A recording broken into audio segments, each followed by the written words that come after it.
कहानी है एक ऐसी लड़की की जो इस दुनिया से पूरे 1000 साल आगे भविष्य में समय यात्रा करके पहुंच जाती है।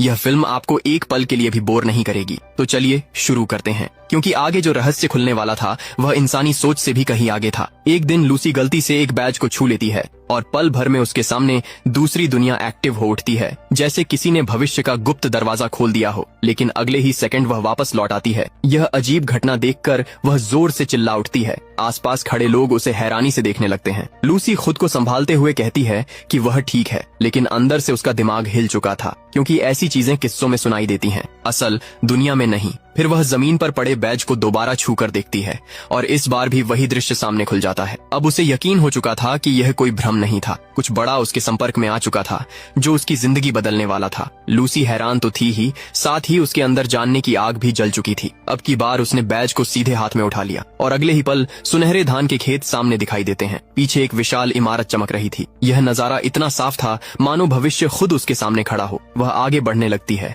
लेकिन तभी किसी अदृश्य बैरियर से टकरा जाती है। यानी मंजिल सामने थी पर रास्ता लॉक था। असल में उसका शरीर अभी असली दुनिया में था और वहाँ सिर्फ उसकी चेतना पहुँच रही थी। मतलब सिस्टम ने उसे झलक तो दिखाई थी, लेकिन पूरी एंट्री अब भी मंजूर नहीं की थी। यहीं से खेल और गहरा हो गया। उसे देख पास खड़ा एक लड़का समझ बैठता है कि शायद यह कोई नया फ्लर्ट करने का तरीका है। वह बैज उठाने ही वाला होता है, लेकिन लूसी तुरंत उसे रोक देती है, क्योंकि हर राज सबके लिए नहीं होता। फिर वह बैज को रैपर में लपेटकर घर ले आती है। रास्ते भर उसके मन में सवाल दौड़ते रहते हैं, और उसे ही यह दुनिया क्यों दिख रही है, अब जवाब लेना जरूरी हो चुका था। घर पहुंचकर लूसी सोचती है कि अपने पिता को भी यह अनुभव कराएगी, लेकिन जैसे ही उसके पिता बैज को छूते हैं कुछ भी नहीं होता। तभी उसे समझ आया कि यह चुनाव खास था। लूसी खुद फिर बैज को हाथ लगाती है और एक बार फिर उसी रहस्यमयी दुनिया में पहुंच जाती है। लेकिन इस बार उसे महसूस होता है कि वह तेजी से आगे बढ़ रही है, जैसे कोई अनदेखा सिस्टम उसे पहचान चुका हो और मंजिल की तरफ खींच रहा हो। उसके पिता को लगता है बेटी मजाक कर रही है और गुस्से में आकर बैज अपने पास रख लेते हैं, लेकिन लूसी इतनी आसानी से रुकने वाली नहीं थी। अब उसके भीतर सवाल नहीं, जिद जाग चुकी थी। रात को जब पिता सो जाते हैं